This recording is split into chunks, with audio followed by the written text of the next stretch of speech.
നാമം ജപായനം പുണ്യം നിരുപമദീപാങ്കുരം പോലെ സ്വരശ്രുതിലയവരമതുലം ദീവാങ്കണം മോക്ഷസംഗീതസാരം നീളും വഴിത്താരയിൽ ജീവതാരം മന്ത്രാലാപം മായാവിൻ നിൻ പ്രസാദം. ദീപം ദീപം ദീപം.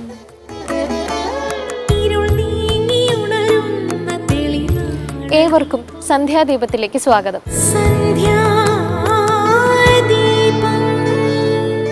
എങ്ങനെയാണ് യോഗിവര്യന്മാർ മരണകാലം മുൻകൂട്ടി കണ്ടറിയുന്നത്? തൻ്റെ കർമ്മങ്ങളുടെ ഫലം എത്രത്തോളമാണ് താൻ അനുഭവിച്ചു കഴിഞ്ഞതെന്നും ഇപ്പോൾ താൻ അനുഭവിക്കുന്നത് ഏത് കർമ്മങ്ങളുടെ ഫലമാണെന്നും കൃത്യമായി ഒരു യോഗിക്ക് അറിയാൻ കഴിയുന്നു.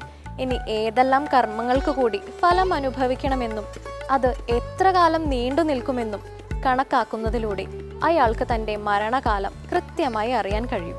മുടിയേറ്റ്, തെയ്യം മുതലായ കലകളിലെല്ലാം ഭക്തിപൂർവമുള്ള ഗാനാലാപനത്തിന് പ്രാധാന്യമുണ്ട്. ഇനി ഇന്നത്തെ സന്ധ്യാനാമത്തിന്റെ സമയമാണ്. കേൾക്കാം.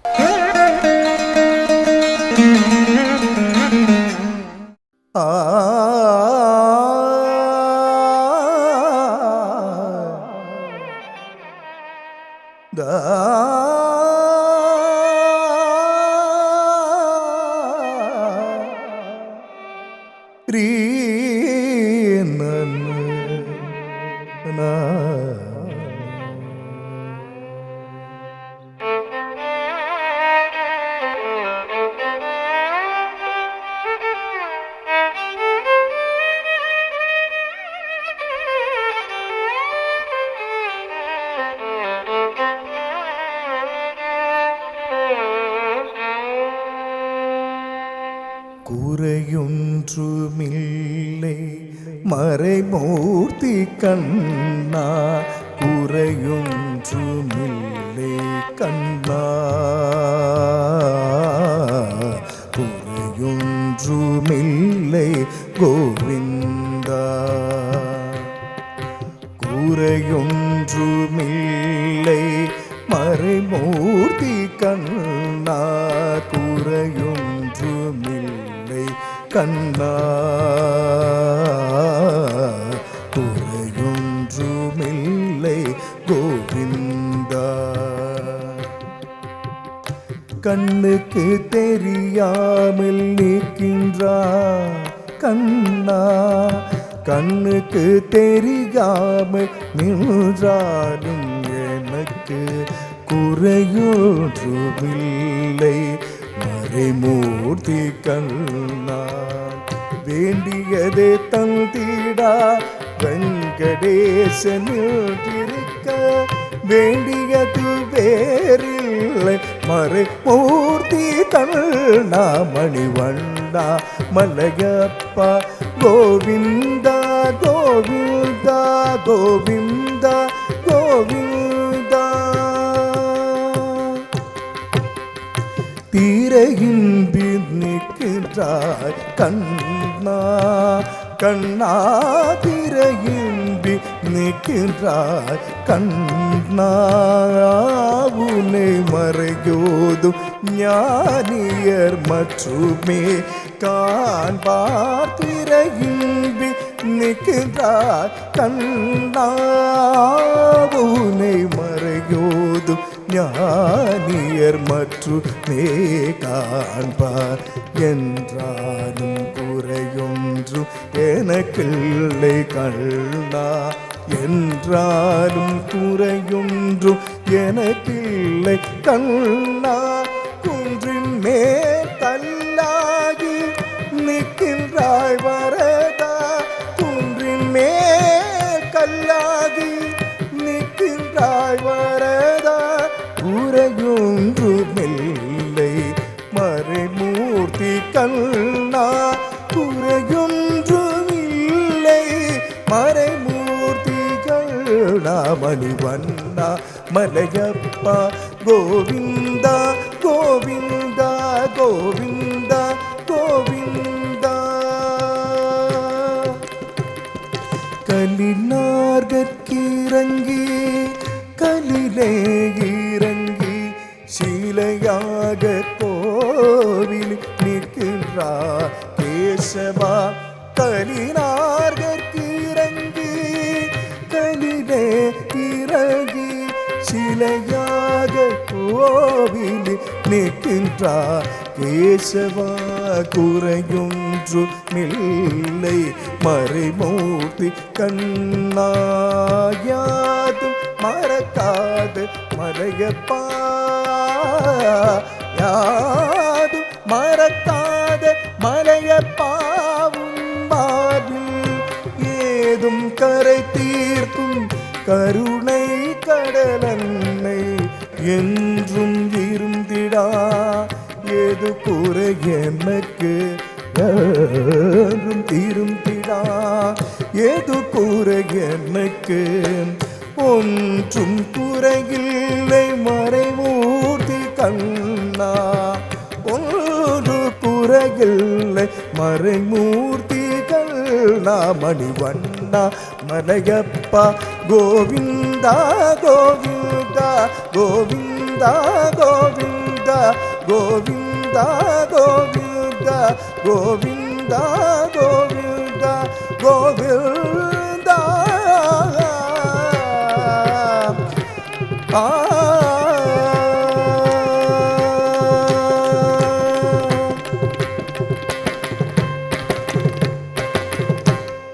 ഹൈന്ദവ സങ്കല്പങ്ങളിൽ 18 എന്ന സംഖ്യയ്ക്ക് ഏറെ പ്രാധാന്യമുണ്ട്. 18 മലകൾ ഉൾപ്പെട്ടതാണ് യഥാർത്ഥത്തിൽ അയ്യപ്പന്റെ പൂങ്കാവനം എന്ന് വിശേഷിപ്പിക്കപ്പെടുന്നത്. അയ്യപ്പനുമായി ബന്ധപ്പെട്ട മലകളെ കുറിച്ചറിയാം ഇന്നത്തെ കഥയമമ്മയിൽ.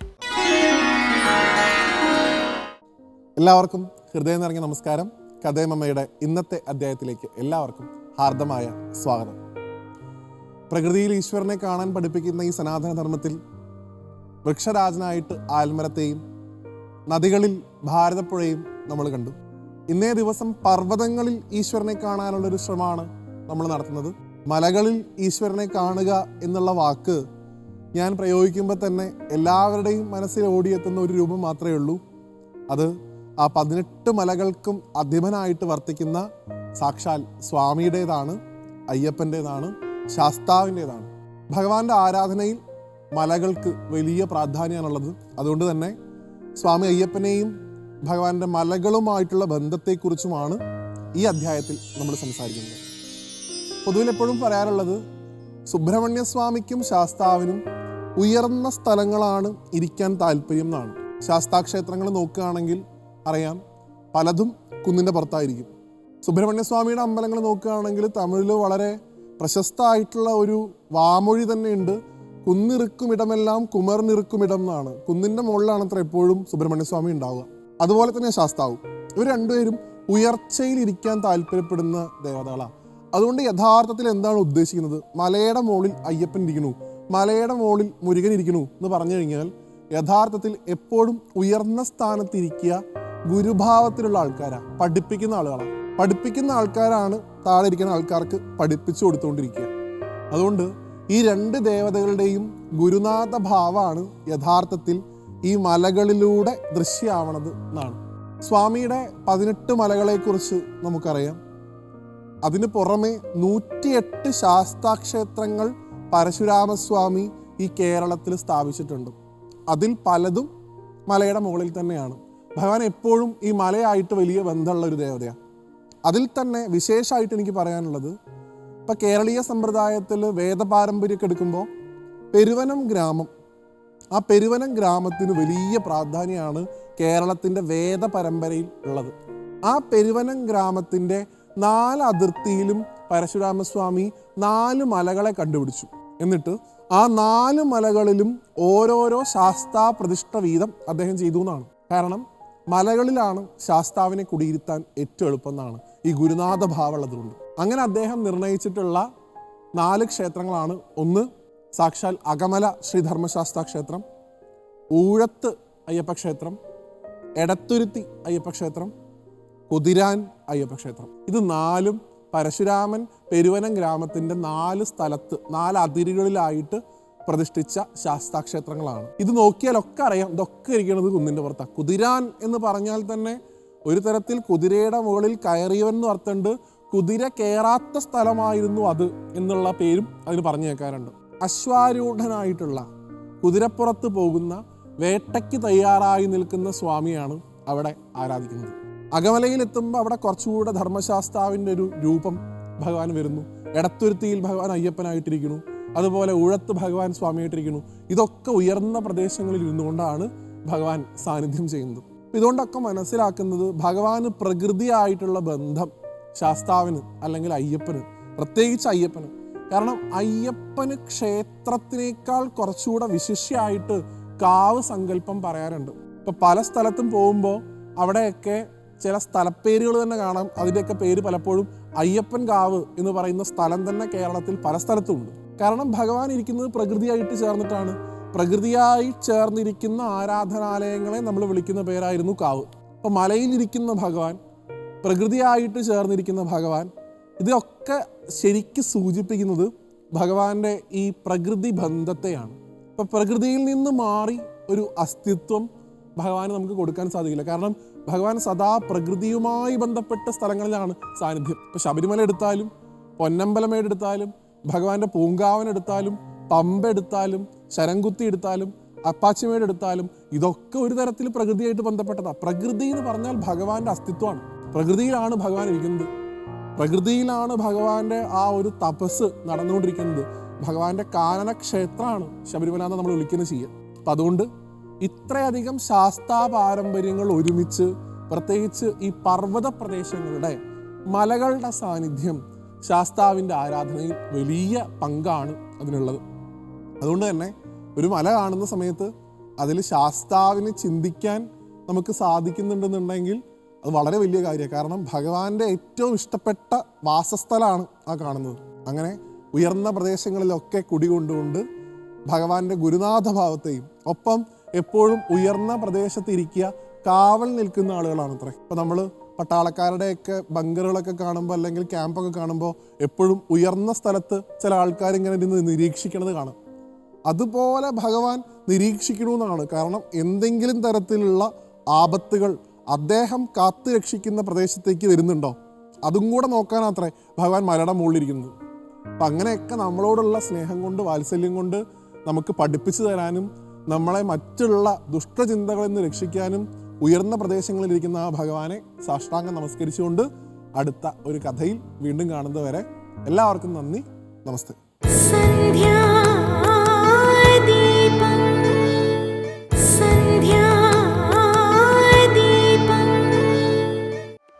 കണ്ണൂർ ജില്ലയിലെ പുരാതനവും വ്യത്യസ്തതകൾ നിറഞ്ഞതുമായ ഒരു ക്ഷേത്രമാണ് മുണ്ടായംപറമ്പ് തറയ്ക്കുമേത്തൽ ഭഗവതി ക്ഷേത്രം. ഉച്ചയ്ക്ക് ശേഷം ദേവി വിശ്രമിക്കുന്നതിനാൽ ഇവിടെ ഒച്ചയുണ്ടാക്കാൻ പാടില്ല.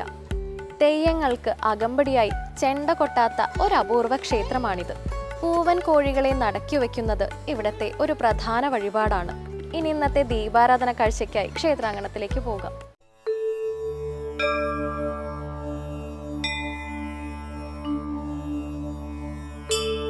ശൂലീനന്ദന പാർവതീ തനയനേ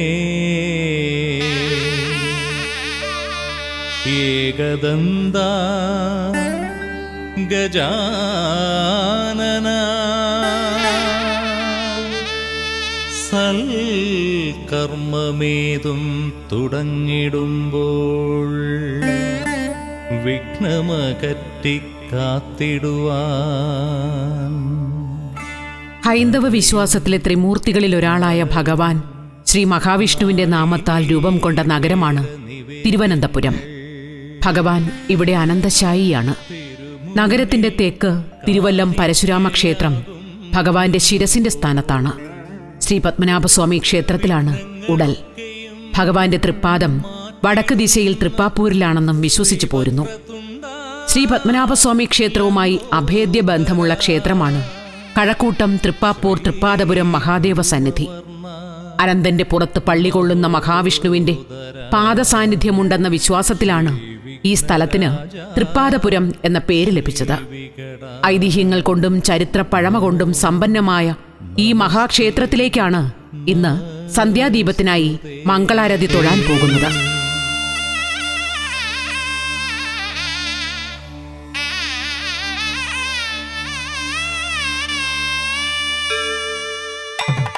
നഗരത്തിനുള്ളിലായിട്ടും ഇന്നും ഗ്രാമഭംഗി വിട്ടുപോകാത്ത പ്രശാന്തമായ അന്തരീക്ഷമാണ് തൃപ്പാദപുരം ക്ഷേത്ര പരിസരമാകെ.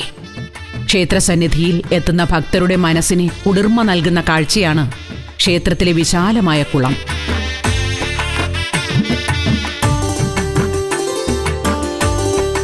പ്രധാന ശ്രീകോവിലിന്റെ ഇടതുഭാഗത്ത് പാറപ്പുറത്ത് ചതുരാകൃതിയിൽ ഒരു ചെറിയ ശ്രീകോവിലുണ്ട്. ഇവിടെ പാറപ്പുറത്ത് പാദം പതിഞ്ഞ അടയാളം വ്യക്തമായി കാണാം. ഈ പാദം മഹാവിഷ്ണുവിൻ്റേതാണെന്ന് ഭക്തർ വിശ്വസിച്ചു പോരുന്നു. ഈ സ്ഥലത്തിന് തൃപ്പാദപുരം എന്ന പേരുണ്ടാകാൻ കാരണം ദേവന്റെ പാദസാന്നിധ്യമാണെന്നതിന് ഒരു തെളിവ് കൂടിയാണത്.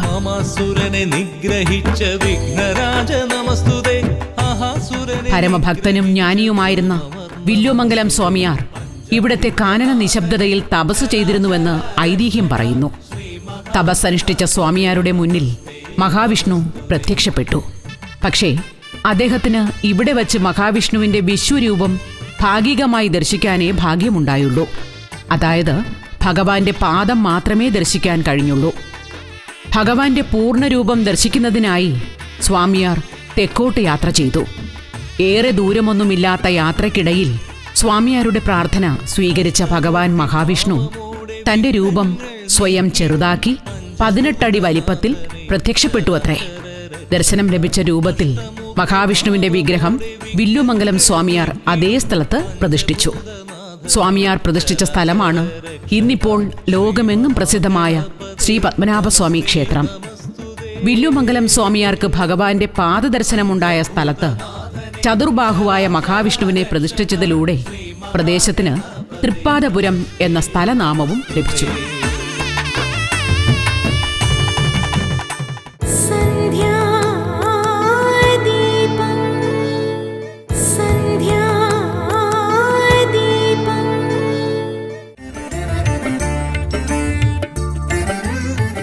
തൃപ്പാദപുരം ക്ഷേത്രത്തിൽ ശ്രീ പരമേശ്വരന് കിരാതമൂർത്തി ഭാവമാണ്.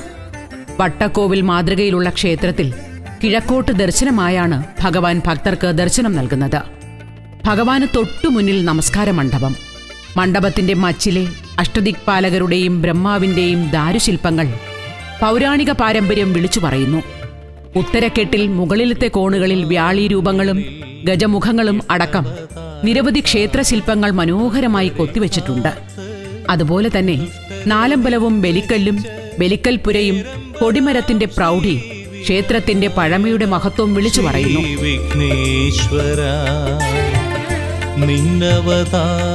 മഹാദേവന് അഭിമുഖമായി അകലെയല്ലാതെ കിഴക്കുമാറിയാണ് മഹാവിഷ്ണു ക്ഷേത്രം. മഹാദേവനെ കാണത്തക്ക വിധം പടിഞ്ഞാറോട്ട് ദർശനമായാണ് മഹാവിഷ്ണുവിന്റെ പ്രതിഷ്ഠ. പ്രപഞ്ച പരിപാലനത്തിന് ഉടമകളായ ഇരുദേവന്മാരും മുഖാമുഖമായി വന്നതിന് പിന്നിലുമുണ്ട് ഐതിഹ്യം. സതീ വിരഹം മൂലം കോപാന്ധനായ മഹാദേവൻ തന്നെ അപമാനിച്ച ദക്ഷന്റെ അഹങ്കാരത്തിന് പകരം ചോദിക്കാൻ തുനിഞ്ഞു. അതനുസരിച്ച് ഭഗവാൻ തൃക്കണ്ണിൽ നിന്ന് ഭദ്രകാളിക്ക് ജന്മം നൽകി. അതിനുശേഷം കോപിഷ്ഠനായ മഹാദേവൻ ഈ ക്ഷേത്രത്തിൽ കുടികൊള്ളുന്നു എന്നാണ് സങ്കല്പം. ശ്രീ പരമേശ്വരന്റെ കോപം ശമിപ്പിച്ച് ഭഗവാനെ സാത്വിക ഭാവത്തിലെത്തിക്കാൻ മഹാവിഷ്ണുവിനായി പ്രത്യേകം ശ്രീകോവിൽ പണിത് പ്രതിഷ്ഠിച്ചുവെന്നും സങ്കല്പമുണ്ട്.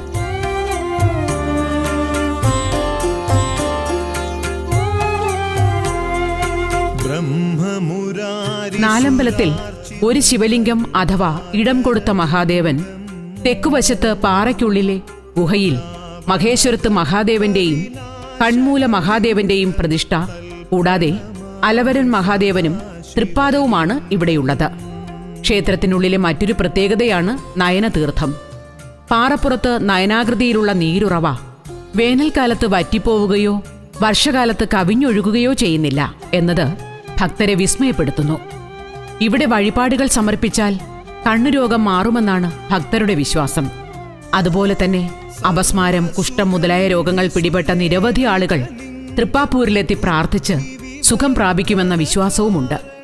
പത്മനാഭസ്വാമിയുടെ പാദമായ തൃപ്പാദം എന്നാണ് ഈ സ്ഥലത്തെ ഇതെങ്കിലും എഴുത്തുകുത്തിൽ തൃപ്പാപ്പൂർ മഹാദേവ ക്ഷേത്രം എന്നാണ് അറിയപ്പെടുന്നത്. മഹാദേവനും മഹാവിഷ്ണുവിനും ഒരേപോലെ തുല്യ പ്രാധാന്യമുള്ള ഒരമ്പലമാണ്. ഈ ഒരു ക്ഷേത്രത്തിൽ കേരളത്തിലെ അപൂർവ ക്ഷേത്രങ്ങളാണ് മഹാദേവൻ്റെ ക്ഷേത്രത്തിൽ ഫുള്ളായിട്ട് പ്രദക്ഷിണം വെച്ച് മുറിച്ച് പ്രദക്ഷിണം നടത്തുന്നത്. അതിലൊന്ന് നമ്മുടെ തൃപ്പാപ്പൂർ മഹാദേവ ക്ഷേത്രത്തിലാണ്. ഇവിടുത്തെ സവിശേഷതകളിൽ ഒന്നാണ് ആദിയോഗി അഥവാ മഹാദേവരുടെ 51 അടി ഉയരമുള്ള ശില്പം. ക്ഷേത്രത്തിലെ ആറാട്ടുകുളത്തിന്റെ കിഴക്കുഭാഗത്തായി ഉയർന്നു നിൽക്കുന്ന പാറയിലാണ് ആദിയോഗിയുടെ ധ്യാനനിദ്രമായ ശില്പം നിർമ്മിച്ചിരിക്കുന്നത്. ഇതിനു പുറമെ ഉപദേവതകൾക്കെല്ലാം പ്രത്യേക ശ്രീകോവിലും പ്രതിഷ്ഠയുമുള്ള ക്ഷേത്രമെന്ന പ്രത്യേകതയുമുണ്ട്. ശാസ്താവും ഗണപതിയും വരാഹവും ഭഗവതിയും നാഗരുമെല്ലാം തൃപ്പാദപുരം ക്ഷേത്രത്തിന് ചൈതന്യം പകരുന്നു. വാഗീശ വിഷ്ണു സുരസേവിത പാദപീഠം വാമേന വിഗ്രഹവരേ. മുൻപിവിടെ പുണ്യതീർത്ഥമെന്നും പാപതീർത്ഥം എന്നും 2 കുളങ്ങൾ ഉണ്ടായിരുന്നുവെന്ന് പഴമക്കാർ പറയുന്നു. ഈ തീർത്ഥങ്ങൾക്ക് നടുവിലായി തേന്മാവുണ്ടായിരുന്നു. ഭൂതാധിപം ഭുജഗഭൂഷണഭൂഷി. പാപതീർത്ഥത്തിന്റെ വശത്തുള്ള കൊമ്പുകളിൽ വിളഞ്ഞത് കൈപ്പുള്ള മാമ്പഴങ്ങളും പുണ്യതീർത്ഥത്തിന്റെ വശത്തുള്ള കൊമ്പിൽ നിന്ന് മധുരമുള്ള മാമ്പഴങ്ങളും ലഭിച്ചിരുന്നതായും പറയപ്പെടുന്നു. ഭയവരപ്രദശൂലപാണിം വാരാണസീപുരപതിം ഭജ വിശ്വനാഥം. ശീതാംശുശോഭിത കിരീട വിരാജമാനം ഫാലേക്ഷണാനല വിശോഷിത പഞ്ചബാണം നാഗാധിപാരചിത ഭാസുര കർണപൂരം വാരാണസീപുരപതിം ഭജ വിശ്വനാഥം. പഞ്ചാനനം ദുരിതമത്തമതംഗജാന. ശിവരാത്രിയോടനുബന്ധിച്ച് 7 ദിവസം നീണ്ടുനിൽക്കുന്ന ഉത്സവത്തിന് പുറമെ 8 ദിവസവും 10 ദിവസവും വീതം നീണ്ടുനിൽക്കുന്ന വേറെ 2 ഉത്സവങ്ങൾ കൂടി തൃപ്പാദപുരം മഹാദേവ ക്ഷേത്രത്തിൽ ആഘോഷിച്ചു വരുന്നു. വാരാണസീപുരപതിം ഭജ വിശ്വനാഥം. തുലാമാസത്തിലെ തിരുവാതിരയ്ക്ക് തുടങ്ങി അത്തം ആറാട്ടായി 8 ദിവസവും മീനത്തിലെ രോഹിണിയിൽ കൊടിയേറി അത്തം ആറാട്ടായി 10 ദിവസവുമാണ് ഈ ഉത്സവങ്ങൾ. നാഗാത്മകം സകല നിഷ്കളമാത്മരൂപം വാരാണസീപുരപതിം ഭജ വിശ്വനാഥം. ആശാം വിഹായ പരിഹൃത്യ പരസ്യ നിന്ദ. തുലാമാസത്തിലെ ആറാട്ട് ക്ഷേത്രകുളത്തിലാണ് നടത്തുന്നത്. എന്നാൽ മീനമാസത്തിലെ ആറാട്ട് സമുദ്രത്തിലാണ് നടത്തിവരുന്നത്. ശ്രീ പത്മനാഭസ്വാമിയുടെ ആറാട്ട് ശംഖുമുഖം കടലിൽ നടക്കുന്ന ദിവസം തൃപ്പാദപുരത്തു നിന്നും ഭഗവാനും കടൽക്കരയിലെത്തി ആറാട്ട് നടത്തുന്നു എന്നതും മറ്റൊരു പ്രത്യേകതയാണ്. മാത്രവുമല്ല, ഒരേ വർഷത്തിൽ വ്യത്യസ്ത ആചാരാനുഷ്ഠാനങ്ങളോടെ 2 മാസങ്ങളിലായി കൊടിയേറ്റി ഉത്സവം നടത്തുന്ന കേരളത്തിലെ ഏക ക്ഷേത്രമാണ് തൃപ്പാപ്പൂർ തൃപ്പാദപുരം മഹാദേവ ക്ഷേത്രം.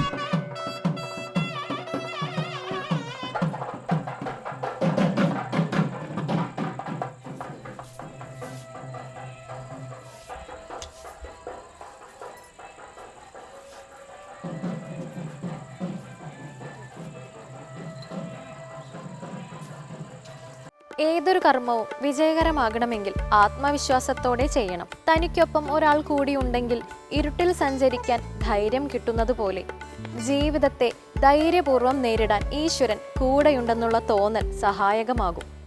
ഇന്നത്തെ സന്ധ്യാദീപം ഇവിടെ പൂർണ്ണമാകുന്നു. ഏവർക്കും നന്ദി.